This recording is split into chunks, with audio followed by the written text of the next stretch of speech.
Most of our students are working professionals that want to grow in their current position or get a new position in a different company.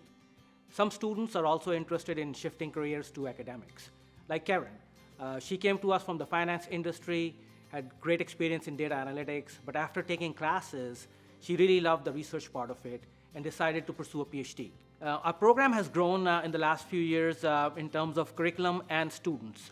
Specifically in terms of the curriculum, our main theme is strategic information systems, so we tackle strategic issues related to information systems, but we have made the classes much more applied by including applied learning activities, like students learn specific tools. We have case studies, we have industry-sponsored projects that they're tackling. One of the key components of applied learning is availability of labs that we have for students.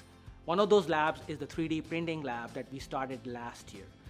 Through this lab, one of the unique things that we have been able to implement is that we've integrated the lab into our curriculum. So every student that graduates from the Coles College has to learn how to do 3D printing. And that enables them to go out in the marketplace and be more marketable.